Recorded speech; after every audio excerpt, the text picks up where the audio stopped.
Hey guys, and welcome to The Struggles. This will include Sakusa, Atsu, and Kita, the police ship. This will have fluff and some Sakusa angst. I do hope you enjoyed this, and I do apologise that this took so long for it to coming out. Most of my time my mind got blank, or I was really tired or just stressed. But I hope you enjoy this. And I'm really sorry this didn't come out, and I do hope you enjoy. So let's go on to the story.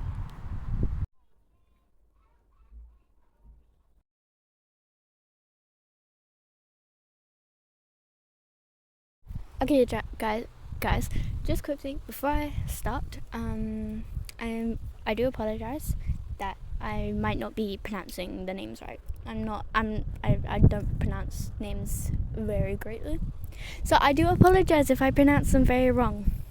So let's just start with the story. It was raining quite heavy outside. It was the evening at his house. Sakusa was home alone. His boyfriends were out. They said they would be back by sundown. As the time flew past, Sakusa felt worry circulating through his body, but he wasn't sure why. He trusted his boyfriends, but as the minutes passed, the sun gets closer to setting, and it wasn't making him feel any better. He sighs. Please, come home. He whispers to himself, his voice shaky. He couldn't bear another moment without them. He needed them. The hours passed when suddenly Sakusa heard the keys jangle in the door. They were back. As soon as the door opened, without thinking, he threw himself into Kita, who was the first to enter the home. Whoa! Kita let out a surprised yelp as him and Sakusa tumbled down to the floor, hugging Sakusa tightly as they fell. This is a surprising way to welcome us home. Kita smiled softly, but the second he looked at Sakusa's face, he knew something was up, but he didn't want to ask questions, so he stuck with staying quiet. They both stayed like that for approximately 2 minutes before Aaron and Sumu came in, looking down at them on the floor. What are you two doing down there? I have the same exact question. Sakusa won't let me go. He seems stressed. Their faces that were once confused turned twisted with concern. Each of them always had their own times of stress or discomfort, but each time it was always the same. The concern never gone. Omi, are you alright? Sakusa didn't respond. Instead, he just attempted to hide his face in Kita's neck. Sakusa eventually got off Kita so that they could put everything away. When Kita looked at Sakusa, maybe go get him in bed. We'll be with you in a minute. Let's hope you feel better in the morning. Kita walked to Sakusa, giving him a soft and gentle kiss on the cheek, making Sakusa get a little red. Although they had been dating for ages, they still hadn't gotten used to the amount of affection they give each other. Sakusa walked while he dawdled to their bedroom, letting his body go limp as he fell onto the bed, not even attempting to try to sleep, knowing he'll probably just stay awake the whole night. About half an hour later, Sakusa heard the door creak open slowly, so he squinted to seem like he was sleeping, knowing that it was his boyfriends entering. Omi, are you asleep? Sakusa gave no response, not wanting to let them know he's still awake, and making them lose out in sleep from trying to make sure he gets rest. I think he's asleep. Let's just get into bed. They made sure not to step on the creaky floorboard that was near the door, thinking it would wake Sakusa, even though he was secretly awake. When the morn set behind the clouds and the blinding sun came up, Sakusa's eyes were still wide open. The only sleep he probably got was an hour. He felt Atsumi's arms wrapped around him, so comforted by it, he thought he could get some more sleep, while one of his boyfriends held him tightly. The time hit 10, and Sakusa woke up only to find that none of his boyfriends were in the bed. He had a slight panic until he heard the door creak open. Looking up, he saw Atsumu. Omi? Kita made breakfast. You were meant to make it, but you were asleep, so Kita offered to make it. Oh, alright. I'll make breakfast tomorrow if you want. Alright, but come eat with us. Sakusa goes and joins them to eat breakfast together, feeling awfully tired, but trying to seem energized so that his boyfriends wouldn't suspect anything wrong. After everyone finished eating, Kita, being mainly the only responsible one, cleaned all the plates so that they would be clean for lunch.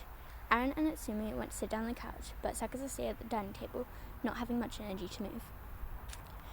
Why are you not with Aaron and Natsumi? Kita paused at cleaning the plates and turned to face Sakaza with a serious expression, and Sakaza could tell he was serious due to his tone of voice. You used to follow us around. You acted like a lost puppy, not leaving our sides, or at least one of our sides. And now it seems like you're avoiding us. I just don't want to worry you. You're all busy, and I don't want to trouble you all. Sakaza's words were barely a whisper, but Kita could hear him perfectly. They didn't want to start a fight, but they may not end bad, but it's still horrible for them in the process, even if one of them weren't in the fight. Sakaza, you make us more worried not talking to us. If you talk, we'll help. We'll take the time to listen. Please, speak to us. Sakaza didn't reply. He felt panicked. He wanted to talk to them. He wanted to let them know so they can help. But there's this tiny voice staying stuck in his head, repeatedly saying, Don't, they'll think it's stupid. Don't tell them. He couldn't handle it anymore. You'll just think it's stupid. I don't want you to know. Sakaza, please. If you won't talk to me, at least talk to Aaron and Sumu. Please. Kita, let it go. I'm fine. Sakaza knew it wasn't fine, but he couldn't build up the courage to talk to them. He couldn't tell them, at least, not yet. Sakaza, Kiyumi. Sakaza joshed up in surprise. None of them used to change their full names, especially if it's by their boyfriends. The only time they would hear their full names is when their boyfriends are mad or are dealing with any other negative emotion. You are not okay. I can tell. I'm your boyfriend, Sakaza. I'm worried about you. We're the ones who have made sure you are healthy and positive. Hearing the noise, Atsuma and Aaron both got up at the same time to see what was going on, being mildly concerned of what was happening. He could see how much this affected Kita. He could see the tears glistening, forming in his eyes. Not being able to hold them back anymore, tears poured out of Kita's eyes. His concern, worry, continued to grow. He thought Sakaza didn't trust him like he used to, but pushed the thoughts away, knowing it wasn't true. When suddenly arms wrapped around his waist, he didn't bother looking to see who it was. He knew, by the gentle touch they provided, it was Sakaza. I'm so sorry, Kita. I didn't mean for this to happen. Sakaza's words were soft and had a quiet tone. Kita knew that Sakaza, nor any of his other boyfriends, would ever intend to make or create a fight. He couldn't stay mad. He only let his emotions get the best of him. I'm sorry, Kita. I'm sorry. I'm sorry. It's okay, Sakaza. I forgive you. I know neither you, Aaron, or Atsumu would ever intend to make anything horrible happen. Damn right we won't. This one wholesome moment was now interrupted by Atsumu, adding his voice into the conversation. Kita couldn't help but let out a small chuckle with the comment that Atsumu made. Now, Sakaza, would you mind talking to us about your problems so nothing else happens? Sure, that would be nice. What did I do to get you through into my life? I think you mean, what did we do to get you into our lives? The four of them sat on the couch together and cuddled up close to each other, making sure that they were all comfortable and ready to give Sakaza the comfort he may need. Once Sakaza had taken the time he needed to calm from a small but very much not enjoyable fight, he was prepared to talk about his problem. Sakaza had never really talked or had a conversation about his problems, so most of his life he was stuck in silence, struggling on his own, being as tough and independent he could be. It took nearly 2 hours for Sakaza to explain everything, and his boyfriend shared mainly all the same emotions: concern, worry, and a slight tinge of anger from him not telling them sooner. But that quickly faded. My only worry is why didn't you tell us sooner? Although you have already answered that. But still. Don't worry, Omi. We'll make sure you get a good night's sleep. And no, don't say we're not worried about you. We're more worried than happy to lose out in sleep to help you. As the time grew closer to sun setting, the four of them huddled up together on the couch, turning on their favourite movie that they absolutely love watching together. Sakaza laid his head on Aaron's lap, so he soothingly stroked his head. Feeling comforted by this, knowing that there were people around him to keep him safe, he finally had got to sleep a whole night while of his 3 boyfriends held him tightly, making sure every few minutes their boyfriend is getting a well-rested night. And this is the end, everyone. I do hope you enjoyed, because this did take me a while, but I'm pretty sure you'll enjoy this. I enjoyed making this, and this is probably my most, the one I'm proud of most. Although I do like my other ones, this one's, I'm probably proud of this one. I was also proud of the Secrets That Must Be Kept, but I'm proud of this one, okay? I'm proud of all my stories. But I am so sorry that this took so long to come out. I do hope you enjoyed it. I do apologize if some of this doesn't make sense. 1, I was working on this while I was really tired and stressed and everything else. I was worried I wouldn't get this out in time. And 2, I don't know too much about insomnia, so some of this may not link to what insomnia really feels like, because I didn't really know much about it. But this is the best I could do. But this is the end of the story.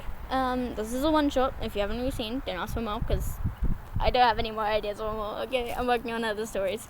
But I am going back to school next week, so I'm sorry if I'm gonna be a bit busy. So I'll try my best to get some things out. Don't worry if I'm gone for just like a tiny bit and not posting on my original days that I said I would post on Tuesday, Friday, Tuesday.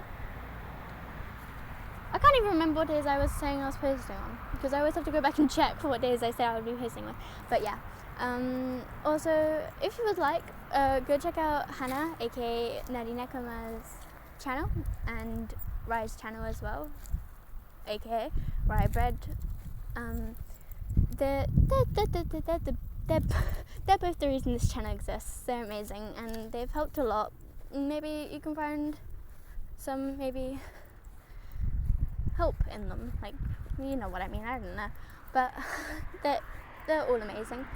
And one last thing before I do go, please be respectful to our pronouns, because me and these stupid recordings keep stopping, but me and Hannah's and Rye's pronouns, especially everyone else's around you, because all 3 of us go by they them pronouns. Please be respectful of that, because that's how we feel comfortable being referred to, because that's just how we were born. And if any unkind religious stuff gets put in the comments, or saying you're gonna go to hell because of what's happening, please don't. I'm respectful to every religion, because I'm Christian myself. I'm respectful to every religion as long as you're not saying things like that, because people like non-binary people, gender fluid people, and trans women and men, they didn't feel comfortable in the body they were before, okay? So just please be respectful of how you refer to them. If they want to be referred to a specific pronoun, please be respectful to that. I don't know why I'm going on a whole yapping spree about that, but I just wanted you to know that please be respectful of everyone around you, okay? Because of something that happened in Hannah's stream yesterday about religious stuff and everything like that, I just wanted to say please be respectful of everyone, okay? Anyway, I'm gonna go now. I'm sorry about this whole yapping spree. Some of you are probably left by now, but I don't really mind. I just want you to all be respectful of everyone, okay? So, a goodbye.